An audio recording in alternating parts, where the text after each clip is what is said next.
कैसे हैं दोस्तों? पढ़ाई कैसी चल रही है आप लोगों की? आई होप अच्छी चल रही होगी। चलिए, जो हम लोग पढ़ रहे थे उसी क्रम में अगला वीडियो आप लोगों के लिए बहुत ही महत्वपूर्ण है। इसको थोड़ा सा बारीकी से देखिएगा। इसमें कुछ चीज़ें हैं जो एग्जाम में आपको आते हैं क्वेश्चन से। आज हम लोग का टॉपिक है ऊर्ध्वोष्ण ताप परिवर्तन दर, या इसी को ही इंग्लिश में एडियाबेटिक टेम्परेचर चेंज कहते हैं। तो एग्जाम में कभी डायरेक्टली इसकी हिंदी वर्ड दे देता है, ये एडियाबेटिक हिंदी में लिख देगा और उसमें क्वेश्चन पूछेगा एडियाबेटिक ताप परिवर्तन है क्या। ठीक है, तो देखते हैं आज एडियाबेटिक ताप परिवर्तन है क्या। एक्चुअल में होता क्या है, इसके कॉन्सेप्ट को पढ़ने के लिए आपको ये समझना होगा कि सामान्य ताप ह्रास दर जो होती है, एक औसत समय के साथ आप देखते हैं औसत ऊंचाई के साथ जो है तापमान ऊंचाई पर जाने पे घटता है। लास्ट वाले वीडियो में हमने बताया था आपको कि ऊंचाई पर जाने के साथ साथ क्या होता है, 165 मीटर की ऊंचाई पर जाने पे तापमान में क्या होता है, 1 डिग्री सेल्सियस की कमी आ जाती है। और इस तरह से 1 किलोमीटर की ऊंचाई पर जाने पे 6.5 डिग्री सेल्सियस का तापमान कम हो जाता है। ठीक है, ऊंचाई पर जाने पे तापमान में कमी आती है। तो यहाँ पर क्या जाता है तापमान में, तो देखिए धरातल के ऊपर जो है वो सब क्या है, वायुमंडल है ना भाई, वायुमंडल है। तो वायुमंडल का तापमान घटेगा बढ़ेगा, है ना। वायुमंडल यानी वायु का तापमान घटेगा बढ़ेगा, तो यानी कि ऊपर जाने पे हमारा क्या, वायु ठंडी हो जाएगी। और वायु ठंडी होगी तो वहां पर जो भी वस्तु मिलेगी, जो भी चीजें मिलेंगी वो सब टोटल सब ठंडी हो जाएंगी, बर्फीली हो जाएंगी। मान लो कोई 4 किलोमीटर ऊंचाई पे, 5 किलोमीटर ऊंचाई पे कोई प्लेस है तो बर्फीला हो जाएगा, क्योंकि उसमें बर्फ पे रहने का आधार बन जाएगा। समझ रहे हैं? ठीक है, तो ऊंचाई पे जाने पे क्या होता है, तापमान घटता रहता है। और किसका तापमान, वायु का तापमान। तो यहाँ पर बात हम लोग करने जाएंगे आज खास तौर से वायु के बारे में। वायु जो होती है वो ठंडी और गर्म होती है, और उसके साथ जो उसका बिहेवियर होता है वो दिखता है हमको कि बर्फीला क्षेत्र हो गया या बर्फीला क्षेत्र नहीं है। ठीक है, तो आज एडियाबेटिक प्रभाव में होता क्या है एक्चुअल में, इसमें होता है ये कि जो हमारी वायु है ना, हमारी जो धरातल की वायु है ना, जब कोई निश्चित तापमान वाली वायु, जैसे हमारे यहाँ जो धरातल पे है, अगर मान लो ये सी लेवल हमारा है, सी लेवल की जो वायु होगी उसका कुछ टेम्परेचर होगा, है ना, कोई औसत उसका तापमान होगा। तो औसत तापमान जो होगा, उस तापमान में जो परिवर्तन आएगा, ये इसी इफेक्ट को आपको यहाँ पे दर्शाया जाएगा कि उसके तापमान में परिवर्तन कैसे क्या हो रहा है। तो जो हमारा सी लेवल है, और हर जगह पे क्या होता है, वायु का एक दबाव बना रहता है। क्या होता है, दबाव बना रहता है, टेम्परेचर बना रहता है। और सबसे ज्यादा उष्मा या गर्मी क्या होती है, धरातल के वायुमंडल के निचले हिस्से में, यानी धरातल के पास वाले हिस्से में सबसे ज्यादा तापमान मिलता है। यही तो कारण है कि 165 मीटर ऊंचाई पे जाने 1 डिग्री सेल्सियस टेम्परेचर घट जाता है। इसका मतलब क्या होगा कि निचले हिस्से में तापमान ज्यादा मिलता है ना। तो निचले हिस्से में तापमान ज्यादा होता है। तो क्या होता है कि जब सूर्य की किरणें धरातल पर पड़ती हैं तो धरातल को गर्म करती है, साथ ही साथ इसका चालक विधि के कारण से मतलब नीचे का जो वायु है वो गर्म हो जाती है, और संवहन के द्वारा वो ऊपर उठ जाती है। ठीक है, तो ये जो हवाएं ऊपर उठ रही है, एक सामान्य ताप ह्रास दर के माध्यम से जब कोई वायु ऊपर उठती है, यहीं से कॉन्सेप्ट आपका स्टार्ट हो रहा है। जब कोई वायु सामान्य जो है तापमान से के दर से एक समान रेशियो से घटता हुआ तापमान उनका हो रहा है, और वायु ऊपर उठ रही है, तो देखो वायुमंडल में जितनी ऊंचाई पे आप जाएंगे बच्चों, एक चीज होगा, वायु दाब कम होता चला जाएगा। तो वायु दाब कम होता चला जाने की वायुमंडल की खासियत हमारे है कि अक्सर आपने देखा होगा कि पहाड़ी पे चलने पर, जैसे कोई पहाड़ी है 1 किलोमीटर 2 किलोमीटर ऊंची पहाड़ी है, उस पर जब लोग चलते हैं तो उसमें क्या होता है कि उनको जब प्रेशर पड़ता है तो प्रेशर से क्या होता है, उनकी ब्लीडिंग हो जाती है, नाकों से अक्सर देखे होंगे आप, खून आ जाते हैं। तो वहां पर क्या होता है, वायुमंडल का दबाव कम होने के कारण ऐसा होता है। नाकों से खून वगैरह आने का मतलब है, एरोप्लेन के जो ड्राइवर्स होते हैं या जो लड़ाकू विमान जो चलाते हैं, उन लोग आप देखते हैं ऑक्सीजन सिलेंडर लगाए रहते हैं, तो उसके पीछे कारण ये कि वायुदाब वहां पे कम होने लगता है, तो उससे क्या हो सकता है, बहुत खतरे हो सकते हैं। तो ऊंचाई पे जाने पर क्या होता है, वायुदाब कम होता चला जाता है। ठीक है, तो वायुदाब कम होता है, तो यहाँ पर भी वही इफेक्ट पड़ेगा। इसमें होगा ये कि वायुदाब जो है, वायु का वायुदाब कम होता चला जाएगा, और वायुदाब जब किसी चीज पे क्या है, कोई एक वायु है, कांस्टेंट वायु है, वो ऊपर उठ रही है, अब वो ऊपर उठेगी तो क्या होगा बेटा, ठंडी हो जाएगी, उस पर वायुदाब कम पड़ेगा, तो कम जब वायुदाब कम पड़ेगा तो क्या होगा, वो फैलेगी, उसका विस्तार हो जाएगा। पहले जब नीचे रहेगा तो दबाव ज्यादा रहेगा, ऊपर उठेगा तो दबाव कम पड़ेगा, यानी उसमें फैलाव विस्तार हो जाएगा। तो विस्तार होगा यानी उसके आयतन में बढ़ोतरी हो जाएगी, ठीक है। ऊपर उठेगी तो वायु आयतन में परिवर्तन हो जाएगा, उसका आयतन बढ़ जाएगा, यानी कि जो यहाँ पे कम जगह कवर धरातल के निचले हिस्से में की थी, वो ऊंचाई पर जाएगी तो ज्यादा आयतन कवर करेगी, ज्यादा क्षेत्रफल कवर कर लेगी। इसी तरह से वही वायु जब कोई ऊपरी वायु धरातल के नीचे आती है, निचले हिस्से में आती है, तो वो क्या करती है कि उसका आयतन घट जाता है, कम हो जाता है, ऊपर जाने पे आयतन बढ़ जाता है और नीचे आने पे आयतन घट जाता है, ठीक है। तो कोई वायु का जो ऊपर उठने पर कोई वायु थी, वो ऊपर उठी तो उसका आयतन विस्तार हो गया, और जब वो नीचे आई, नीचे की तरफ बैठी धरातल के निचले हिस्से में, तो उसका आयतन घट गया। तो आयतन में जो एक परिवर्तन आ जा रहा है,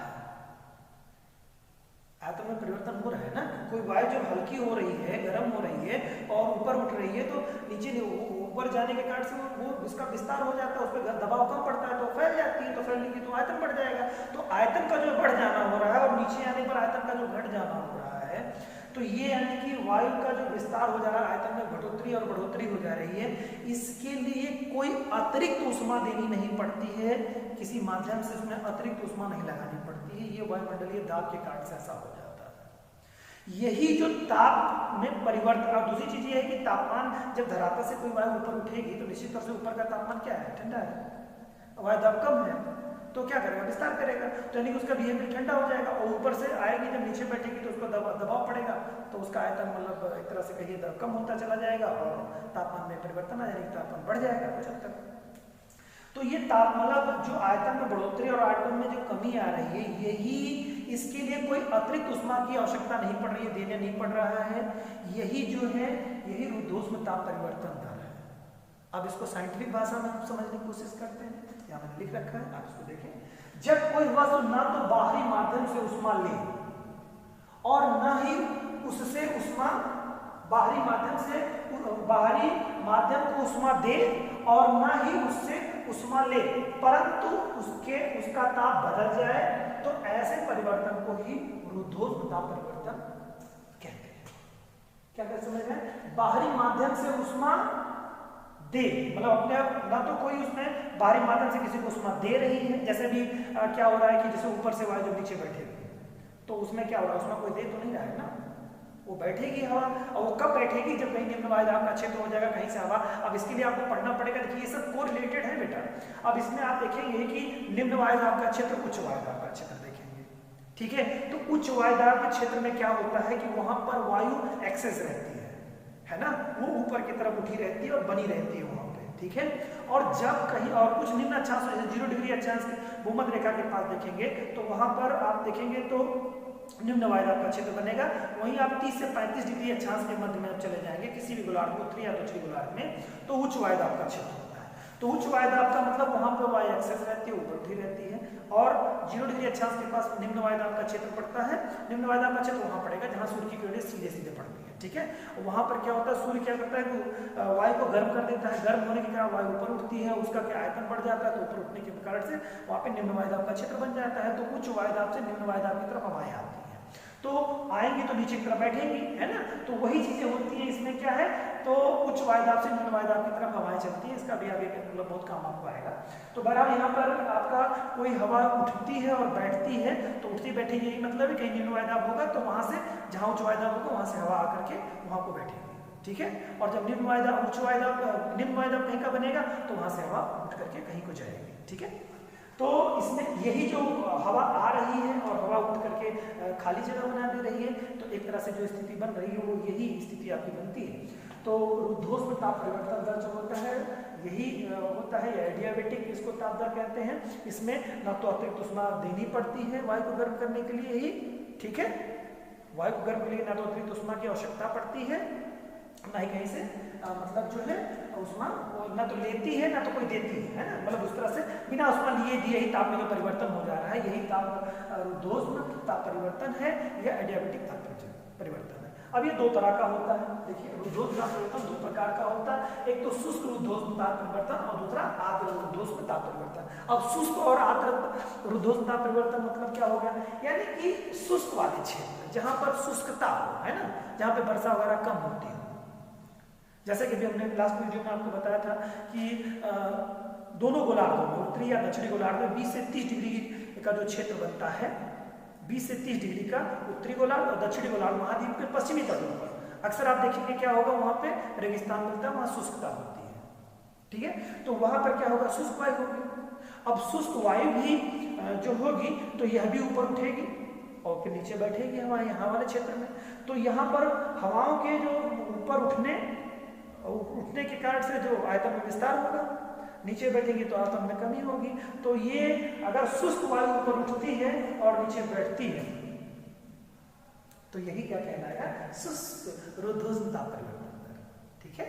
और अगर यही आर्द्र क्षेत्रों में, आर्द्रता वाले क्षेत्र मतलब जहां वर्षा होती है, यानी भूमध्यरेखीय क्षेत्रों के आसपास के क्षेत्र आप समझ सकते हैं, इन क्षेत्रों में क्या होता है कि यहाँ पर आर्द्र वायु जो ऊपर उठेगी और नीचे आए बैठेगी।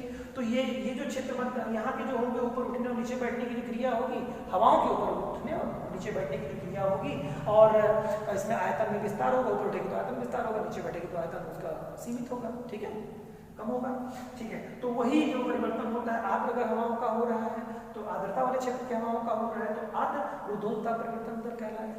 समझ गए मेरे ख्याल से, ठीक है।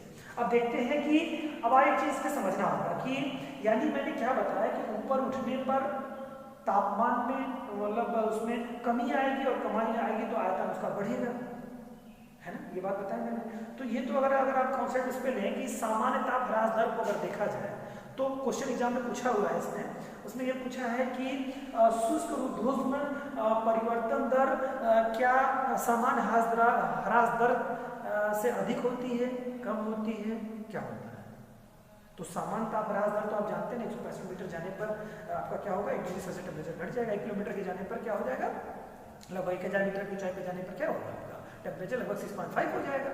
तो क्या शुष्क रुद्धोष्म ताप परिवर्तन दर भी उसी के तरीके से होती है, लेकिन नहीं, ये नहीं है, ऐसा नहीं है। शुष्क रुद्धोष्म ताप परिवर्तन की दर ये सामान्य ह्रास दर, ताप ह्रास दर जो है, सामान्य ताप ह्रास दर मैं बता देता हूँ, सामान्य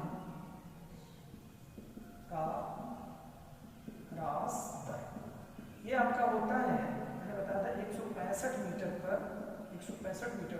1 डिग्री सेल्सियस होता है और लगभग 1000 मीटर पे आपका हो जाएगा ये 6.5, ठीक है, डिग्री सेल्सियस होता है। ये आपका क्या है, सामान्य ताप ह्रास दर है, ठीक है, ये सामान्य ताप ह्रास दर, ठीक है। लेकिन ये सामान्य ताप ह्रास दर शुष्क रुद्धोष्म ताप ह्रास दर से क्या होती है, भिन्न होती है। ये होता क्या है, शुष्क रुद्धोष्म ताप ह्रास दर जो होती है वो लगभग 1 किलोमीटर की ऊंचाई पर जाने पर, यानी कि 1000 मीटर की ऊंचाई पर जाने पर बच्चों क्या होता है, 10 डिग्री सेल्सियस घट जाता है, 10 डिग्री सेल्सियस तापमान घट जाता है, ठीक है। तो ये दोनों में डिफरेंस थोड़ा याद रखिएगा दिमाग में कि 10 डिग्री सेल्सियस हो जाता है, जबकि सामान्य ताप ह्रास दर क्या है 1 किलोमीटर की ऊंचाई पर 6.5, और शुष्क क्षेत्रों में जो आपका है सामान्य ताप ह्रास दर जो है वो सामान्य ताप ह्रास दर जो है वो 10 डिग्री सेल्सियस प्रति किलोमीटर, ठीक है। वहीं पर अगर हम आर्द्र क्षेत्रों के बारे में देखेंगे तो ये क्या है, सामान्य ताप ह्रास दर से थोड़ा कम होती है, ये 6 डिग्री सेल्सियस प्रति 1000 मीटर की ऊंचाई पर या 1 किलोमीटर की ऊंचाई पर इसका। तो ये क्वेश्चन आपका था, एडियाबेटिक इफेक्ट कहते हैं। एडियाबेटिक इफेक्ट क्या होता है ये आज आप लोग समझ गए होंगे। अब इसको देखिए, इसके बाद के जो वीडियोस हम लोग आएंगे वो भी आपके लिए, अब हवाएं इस तरह स्टार्ट होंगी, कितनी वायु पेटियाँ हैं, कौन सी वायु पेटी तापजन्य है, कौन सी वायु पेटी गतिजन्य है, इसके बाद के वीडियोस इधर से मिलेंगे आप लोगों को। काफ़ी इंपॉर्टेंट टॉपिक चल रहा है बेटा, ये सब आप लोग बहुत बारीकी से इसको ध्यान से पढ़िए और इसको कंटिन्यू रखे रहिए, और जिससे कि आपको एग्जाम में जो भी क्वेश्चन आए आप उसको सॉल्व करने की स्थिति में आप लोग पहुँच सकें। और वीडियो अगर अच्छा लग रहा हो तो आप लोग इसको लाइक करें, सब्सक्राइब करें, और कोई ज़रूरत आपको समझते हैं कुछ और वीडियो अगर आपको पसंद आपको चाहिए कि इस तरह की वीडियोस कुछ और दिए जाएं अगर आपकी राय मानने लायक होगी तो हम लोग उस पर विचार करेंगे, उस पर देखा जाएगा कि मतलब क्या किया जा सकता है। Thank you. कैसे हैं दोस्तों? आई होप आप सब लोग अच्छे होंगे और लॉकडाउन का पूरी सख्ती से पालन भी कर रहे होंगे। चलिए, ये लॉकडाउन एक अच्छा मैसेज ये दे रहा है कि जो कि सभी को, जो लोग घरों में नहीं बैठ पाते थे, कमरों में बैठ के पढ़ाई नहीं कर पाते थे, वो सारे लोग अब कमरों में बैठने के आदी हो गए हैं और पढ़ने की भी आदत अब धीरे धीरे डेवलप ही हो गई होगी लोगों को। चलिए, लॉकडाउन कभी कोई मुसीबतें आती हैं तो बहुत सारा कष्ट देती हैं, साथ में कुछ अच्छे मैसेज भी दे जाती हैं। तो विद्यार्थी लाइफ में अगर मैसेज देने की बात अगर करें तो एक चीज़ ये कहा जा सकता है कि जिन बच्चों को काफ़ी टाइम तक बैठ के पढ़ने की आदत नहीं थी, वो शायद आदत डेवलप हो चुकी होगी। चलिए, आते हैं हम लोग अपने पार्ट पे। जो टॉपिक्स हम लोगों को अगला आज का टॉपिक है, वो हम लोगों का टॉपिक है तापमान का प्रतिलोमन या व्युत्क्रमण। तापमान का प्रतिलोमन या व्युत्क्रमण क्या होता है, इसको जानने से पहले आपको कुछ बेसिक कॉन्सेप्ट जानना होंगे। बेसिक कॉन्सेप्ट में इसका बेस ये है कि धरातल से जैसे जैसे हम ऊंचाई पे चढ़ते जाते हैं, यानी धरातल से जितनी ऊंचाई पे हम जाते जाएंगे तो हमारा वायुमंडल का जो तापमान है वो घटता चला जाता है। क्या मतलब है? एक सामान्य ताप ह्रास दर होती है। ये क्या चीज होती है?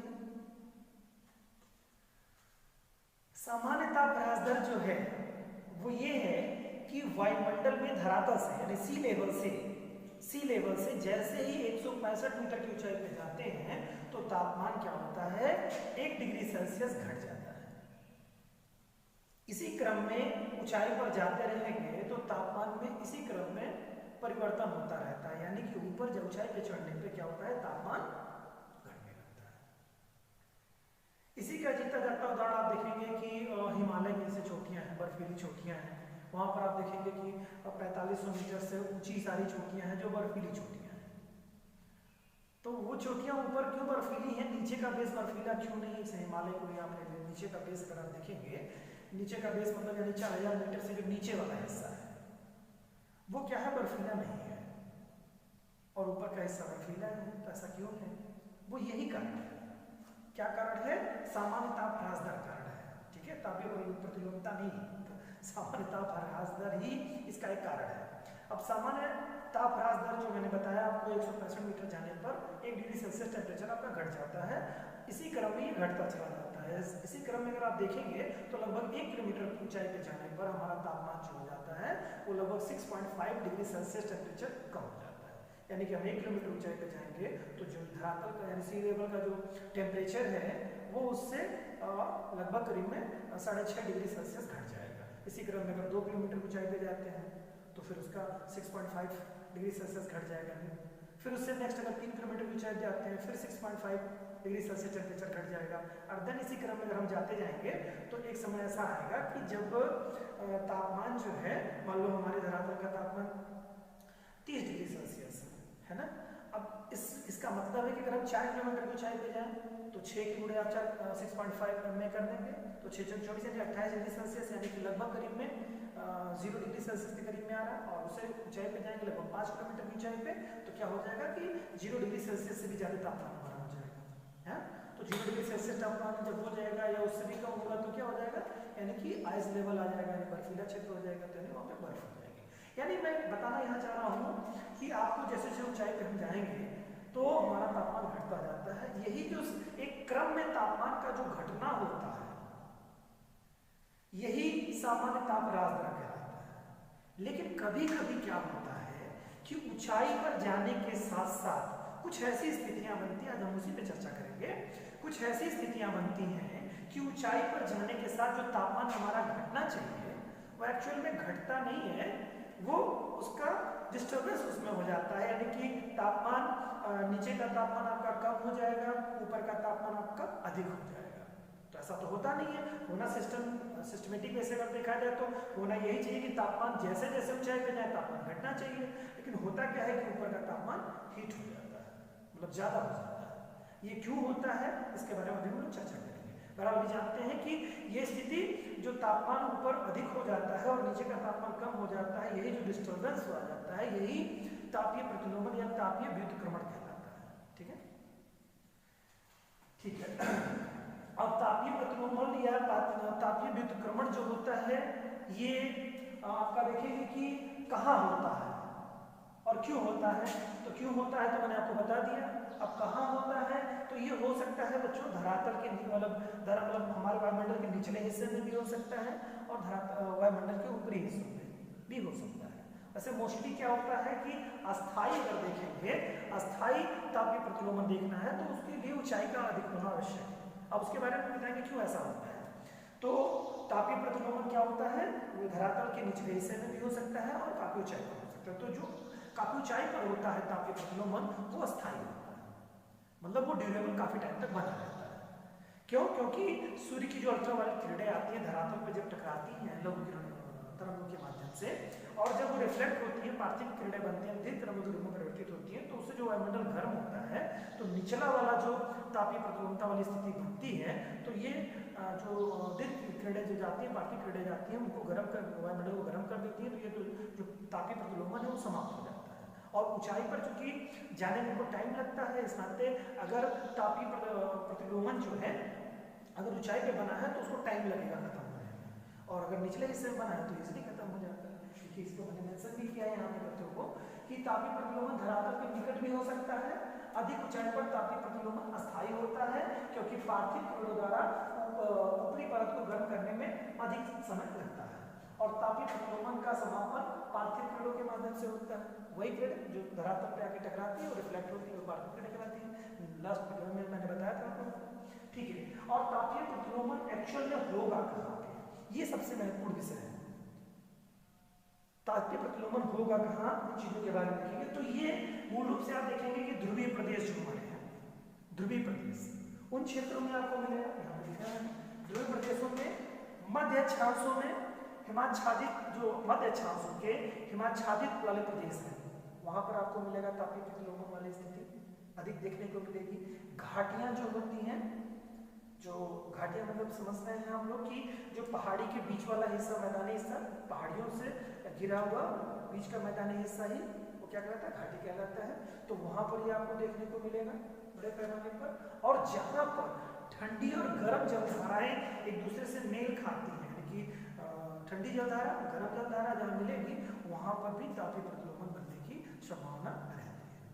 समझ गए होंगे आप लोग, और तापीय प्रतिलोमन भी आप समझ गए। चलिए आगे देखते हैं तापीय प्रतिलोमन एक्चुअल में कितने प्रकार का होता है, कितने प्रकार का होता है और इसकी इंपॉर्टेंस क्या है, क्यों हम पढ़ रहे हैं, आयोग उसमें क्यों क्वेश्चन इससे पूछता है, इससे मतलब क्या मतलब है, आयोग के पूछने का क्या मतलब मोटिव है, क्यों पूछता है ऐसे क्वेश्चन, तो उस पर हम ध्यान, इसकी इंपॉर्टेंस क्या है, तापीय प्रतिलोमन का या व्युत्क्रमण का मकसद क्या है, मतलब इसकी इंपॉर्टेंस क्या है। ठीक है, तो तापीय प्रतिलोमन 3 प्रकार का होता है। एक तो बच्चों होता है धरातलीय तापीय प्रतिलोमन या व्युत्क्रमण, दूसरा होता है संपर्कीय व्युत्क्रमण, और तीसरा होता है उच्च धरातलीय व्युत्क्रमण।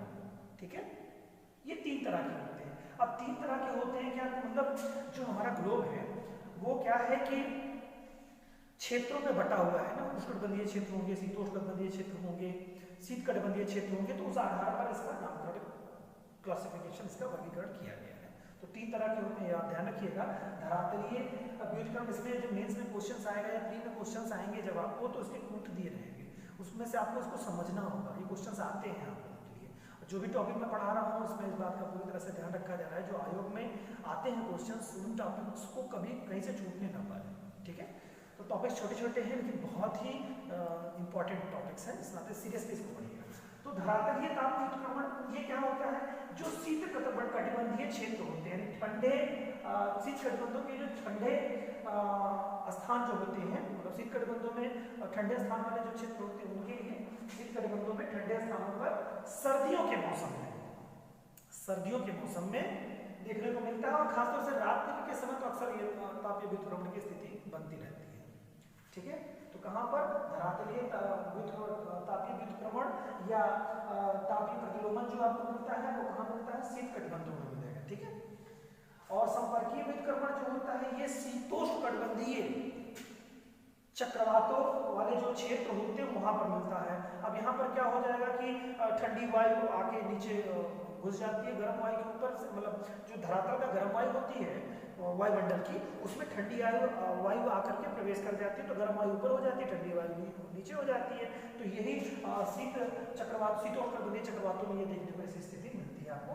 वहां पर जो तापीय प्रतिलोमन या व्युत्क्रमण मिलता है उसको संपर्कीय तापीय व्युत्क्रमण कहलाता है। ठीक है। और तीसरा होता है बेटा आपका पर्वत की घाटियों में, जो मैंने अभी बताया था आपको उच्च धरातलीय व्युत्क्रमण से कहा जाता है। उच्च धरातलीय व्युत्क्रमण ये पर्वत की घाटियों में मोस्टली देखने को मिलता है। पर्वत की घाटी में क्या होता है कि देखिए पर्वत की घाटियां क्या होती है कि सारी चीजें हमारे सूर्य पे डिपेंड है। सूर्य क्या करता है जब वो सुबह होती है यानी मॉर्निंग के समय में जब आता है तो सबसे पहले उसे किरणें कहाँ पड़ेंगी, जो पहाड़ियां हैं उन पर पड़ेंगी। ठीक है। और पहाड़ियों में पड़ेंगी, फिर उसके बाद में जब सूरज अपने दिन पे प्रचंड स्थिति में आएगा तो फिर घाटियां गर्म होती हैं। फिर उसके बाद में जब पुनः वो रिवर्स हो रहा होता है तो फिर वो क्या करता है, पहाड़ियों को ही गर्म करता है। तो इस तरह की स्थिति के कारण से तापीय प्रतिलोमन की स्थिति वहां पर बन जाती है कि ऊपरी हिस्सा, जैसे आप घाटी में कोई पहाड़ी है जो कि 3 किलोमीटर ऊंची है, 2 किलोमीटर की ऊंचाई पे है ना, तो वो पहाड़ी क्या होगी कि नीचे का जो मैंने बताया कि ऊंचाई पे जाने पे तापमान घटता है, सामान्य तापमान दर ये आप जानते ही हैं। तो अब कोई 3 किलोमीटर की ऊंची पहाड़ी और गर्म हो जाएगी तो वहां पर हीट मतलब टेम्परेचर ज्यादा हो जाएगा ना अपेक्षाकृत। तो ये डिस्टर्बेंस जो आता है वो उच्च धरातलीय व्युत्क्रमण कहलाता है। ये मोस्टली पर्वत घाटियों के में विकिरण के कारण से और अभिवहन के कारण से ये सब चीजें देखने को आपको मोस्टली मिलती है। ठीक है। और नल की सहायता से ये तापीय प्रतिलोमन होता है। इसके और भी नाम है, जैसे उच्च धरातलीय तापीय व्युत्क्रमण को जो आपको घाटी प्रतिलोमन भी कहते हैं या लंबवत प्रवाही प्रतिलोमन के नाम से भी इसे जाना जाता है। ठीक है। तो तापीय प्रतिलोमन आपने जाना आज कि 3 तरह के होते हैं। अब इसके महत्व इंपॉर्टेंस के बारे में थोड़ी चर्चा कर लेते हैं, जहां से क्वेश्चंस मोस्टली और भी आते हैं। तो हम लोग देखते हैं इसकी इंपॉर्टेंस के बारे में, थोड़ी सी इंपॉर्टेंस देखते हैं। इसकी इंपॉर्टेंस क्या है, पहले क्षेत्र के तापीय प्रतिलोमन अगर नहीं होगा तो कोहरा जो होता है ना, कोहरा, ये स्थिति नहीं बन पाएगी। तो कोहरा बनने की जो स्थिति होती है वो तापीय प्रतिलोमन में इसका भी बड़ा रोल है। इसके अलावा अगर देखेंगे तापमान का जो तापमान है हिमांक बिंदु से कम हो जाता है। जब कहीं का तापमान टेम्परेचर जो है वो क्या हो जाएगा, हिमांक बिंदु से कम हो जाता है तो तुषार और पाला की स्थिति आती है। और इस तरह के मतलब तापीय व्युत्क्रमण के कारण से बच्चों क्या होता है कि जो फलों के बागान होते हैं जैसे पाला वगैरह अक्सर कहते हैं ना कि मतलब उसमें होता ये है, एक्चुअली इसको समझिए ऐसे, इसमें होता ये है कि जो तापमान है वो आइस लेवल को नहीं पहुंच पाता है, मतलब यानी कि वो बर्फ नहीं बन पाता है, बर्फ नहीं बन पाता है और मतलब बहुत कोल्ड हो जाता है, मतलब बर्फ के बनने के पहले वाली स्थिति तक पहुंच जाता है, यानी तापमान बहुत कम रहता है। तो वहां से क्या होता है उस स्थिति में कि वो पाला वगैरह की स्थिति होती है, तो उसमें फलों के बागान और फसलें, खड़ी फसलें सब नष्ट हो जाती हैं, बड़ा नुकसान करता है ये। तो इस नाते कहीं पर तापीय व्युत्क्रमण पड़ रहा है तो ये नुकसान स्थिति होती है, ये कष्टप्रद स्थिति बनती है। ठीक है। इसके अलावा क्या होता है और देखेंगे सबसे महत्वपूर्ण चीजें देखेंगे कि आप अक्सर देखते होंगे कि जो गुलाब ने लास्ट वाला वीडियो हमारा देख लीजिएगा जिसमें मैंने गुलाबों के बारे में बताया आपको, उसमें बताया है कि आपको मतलब कौन सा उष्णकटिबंधीय अक्षांश है, कौन शीतोष्णकटिबंधीय अक्षांश है और कौन से शीतकटिबंधीय क्षेत्र वाले अक्षांश है। तो यहाँ पर हम लोग बात करेंगे कि उन अक्षांशों के बारे में जो उष्णकटिबंधीय क्षेत्र के अक्षांश है, यानी 20 से 30 डिग्री उत्तरी और दक्षिणी गोलार्ध के जो हिस्से पाए जाते हैं। यहाँ पर अगर आप देखेंगे बच्चों तो ध्यान रखिएगा 20 से 30 डिग्री उत्तरी अक्षांश और 20 से 30 डिग्री दक्षिणी अक्षांश के मध्य के क्षेत्रों की बात मैं कर रहा हूँ। ठीक है। ये महाद्वीप के जो पश्चिमी हिस्से हैं, महाद्वीप के पश्चिमी हिस्से हैं, वहां पर आपको बड़े पैमाने पर रेगिस्तान देखने को मिलेंगे। जैसे एक उदाहरण आप ले लीजिए कि सहारा का रेगिस्तान देख लीजिए, या आप भारत में ले लीजिए तो भारत के थार के मरुस्थल को ले लीजिए।